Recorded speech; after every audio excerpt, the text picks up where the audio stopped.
Job chapter 33.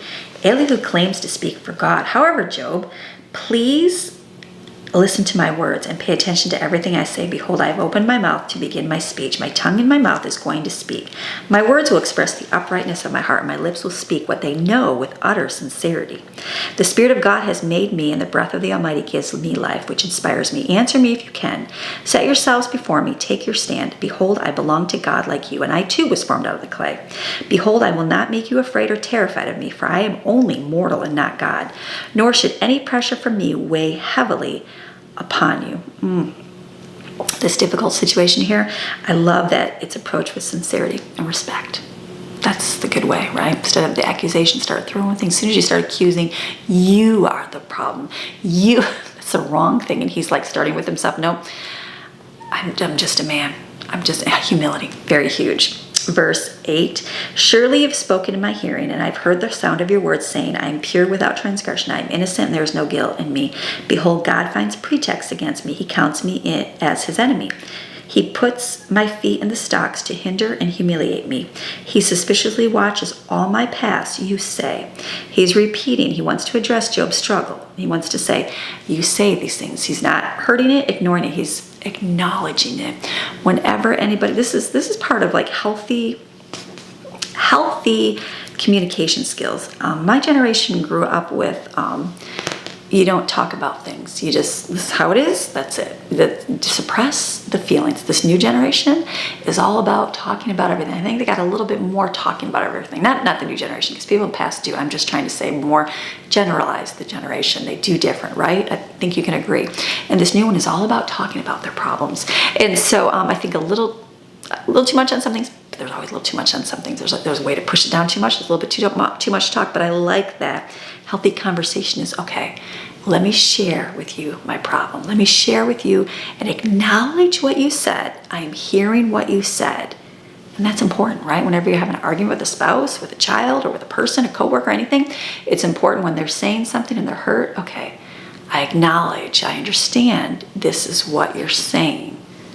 Then you can respond. That's the beautiful thing. But right away, my generation would have came back with, I gotta put up a wall and I gotta start arguing back to defend myself. That's not healthy. That's not healthy at all. Okay, verse 12. Look, let me answer you in this. You are not right or just, for God is greater and far superior to man. Why do you complain against him that he does not answer you with all his doing? He's saying, that God is greater than humans and doesn't have to explain all his actions at once, which we know. We know this, right? We don't always understand what God does, but we got to stay true. Verse 14, for God speaks once and even twice, yet no one notices it, including you, Job.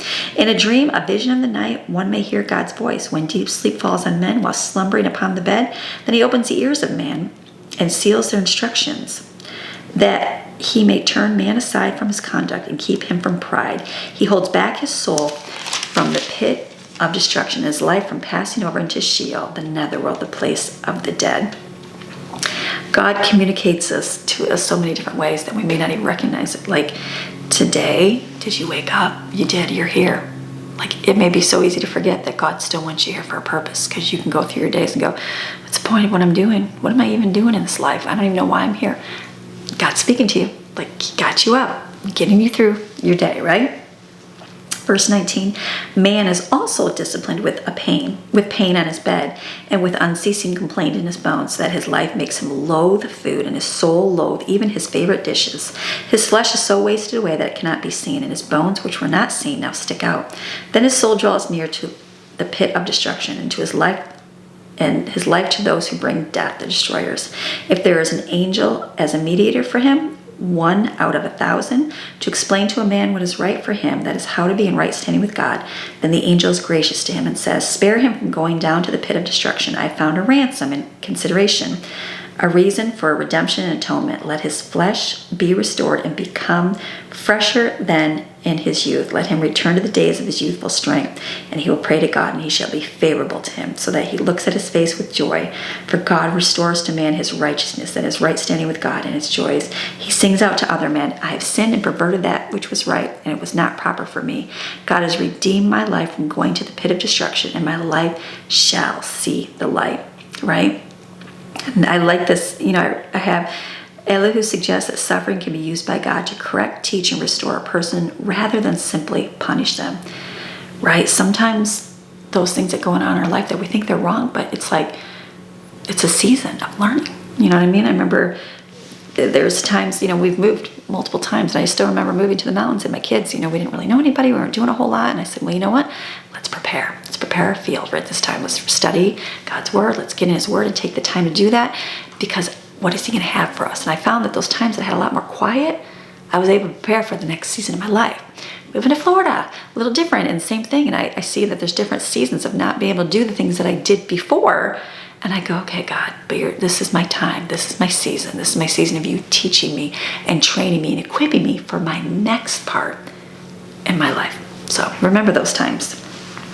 Okay, we got Elihu comments, behold, God does all these things twice, yes, 3 times with a man, to bring his life back from the pit of destruction, that he may be enlightened with the light of the living. Pay attention, Job, listen to me. Keep silent, I will speak. If you have anything to say, answer me. Speak, for I desire to justify you. If not, and you have nothing to say, listen to me. Keep silent, and I will teach you wisdom. He's inviting him to respond to his wishing, right? Because God's goal is often restoration, not destruction. That's God's ultimate plan on things, right?